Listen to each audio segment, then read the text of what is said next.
모두가 다 그런 것은 아니겠지만 대개 첫사랑에 대한 기억은 몹시 아름답습니다. 왜 그럴까요? 간단하게 말하자면 대개 첫사랑은 이루어지지 않기 때문에 그렇습니다.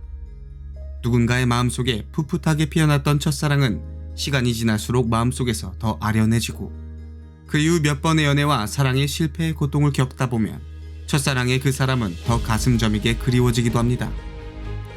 어쩌면 우리가 가지지 못했던 것들, 아쉽게 놓쳤던 것들은 역으로 더 아름답고 소중한 것으로 우리 마음속에 다시 간직되는 것 같습니다. 강태공들에게 가장 멋지고 큰 고기는 놓친 고기이듯이 말입니다.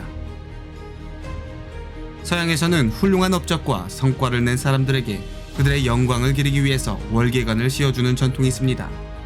고대 그리스에서 올림픽 경기의 우승자, 전쟁에서 승리하고 돌아오는 개선장군, 또 로마 제국의 황제가 평상시에 왕관의 대용으로 월계관을 쓰기도 했죠. 또 현대의 올림픽에서 마라톤 우승자들에게만 이 월계관을 쓸 수 있는 특권이 부여됩니다. 심지어 이 월계관은 우리들이 흔히 받는 상장이나 상패에도 영광의 상징으로 새겨져 있죠. 그런데 사실 이 월계관의 전통은 그리스 로마 신화의 아폴론 신에게서부터 시작되었습니다. 올림포스 12신 중에서 가장 잘생기고 누구에게나 환영받는 지혜의 신이 아폴론입니다.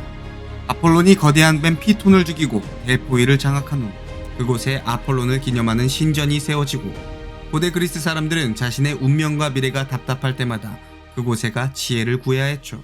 이렇게 모든 것을 갖춘 것 같은 신 아폴론에게도 정말 간절히 원했으나 끝내 이루지 못한 아쉬운 사랑의 기억이 있었습니다. 아폴론에게도 그녀는 첫사랑이었습니다. 그런데 그 사랑은 사실 에로스의 심술 때문에 생긴 것이었죠.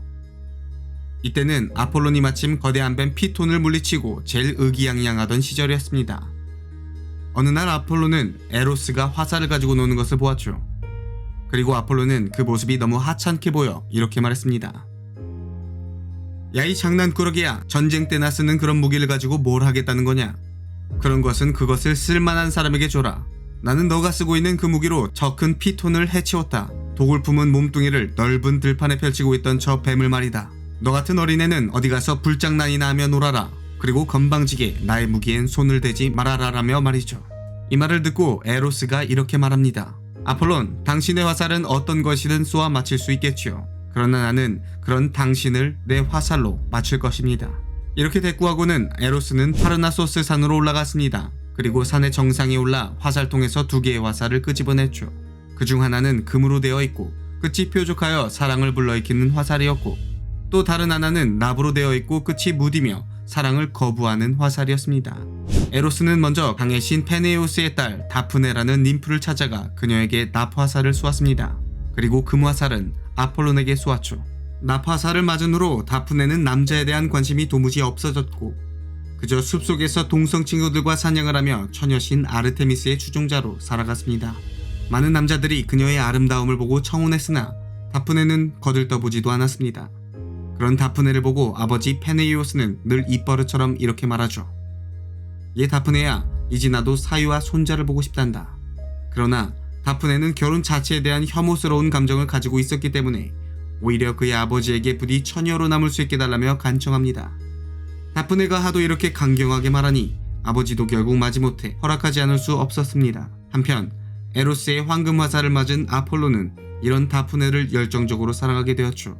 어떻게 해서든지 다프네를 그의 아내로 맞이하고 싶었습니다. 그녀를 향한 아폴론의 뜨거운 열정은 그로 하여금 다프네의 뒤만 졸졸 쫓아다니게 만들었죠. 그러나 아폴론이 그녀에게 다가가면 다가갈수록 더욱더 재빠른 속도로 다프네는 도망치기를 반복합니다. 그럴수록 아폴론의 다프네를 향한 사랑은 활활 타오를 뿐이었죠. 어느 날인가 아폴론은 터질 듯한 마음을 진정시키지 못해 그만 다프네를 와락 껴안으려고도 했습니다. 그러나 사랑에 대해서는 얼음처럼 차가워진 다프네였기에 아폴론의 뜨거운 구애의 몸짓을 뿌리치고 또다시 달아났죠.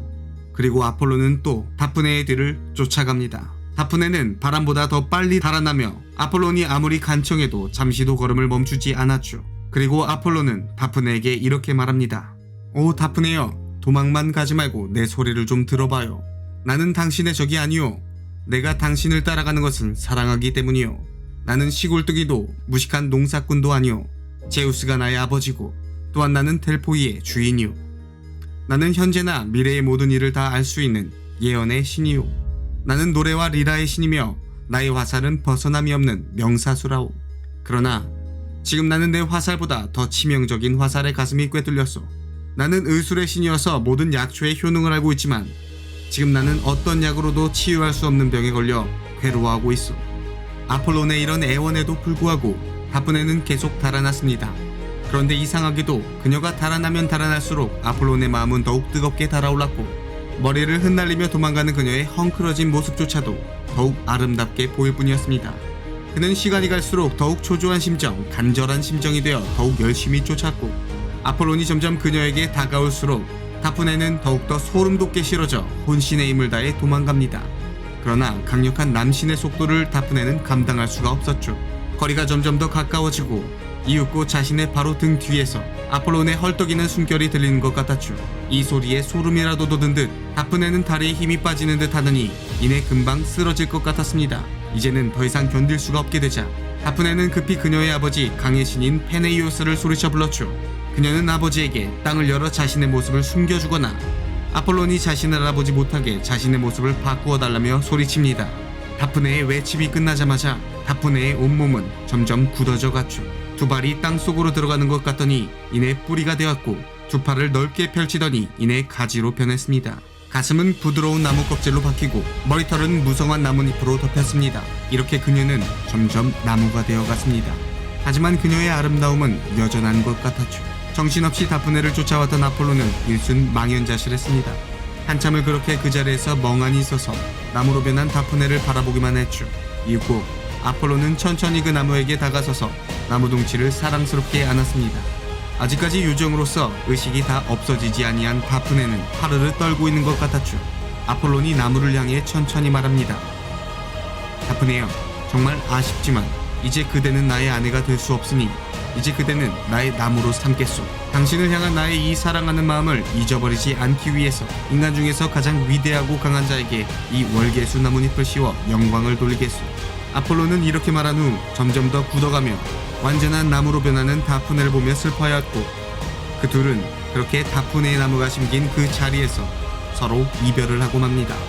사실 우리 인생은 모든 것이 다 이루어지고 모든 것을 다 가질 수 있어서 행복한 것은 아닌 것 같습니다. 우리가 모든 것을 이룰 수 있다면 우리가 느낄 행복이란 것은 있을 수 있을까요? 월계관은 어쩌면 이루지 못한 행복을 위해 만들어진 것일 수 있을 거라 생각됩니다. 이루어지지 않아 못내 아쉬운 어떤 것들이 차마 이루어지지 않아 늘 아쉬운 사랑이 우리 삶을 더욱 아름답고 행복하게 만드는 것인지도 모르겠습니다.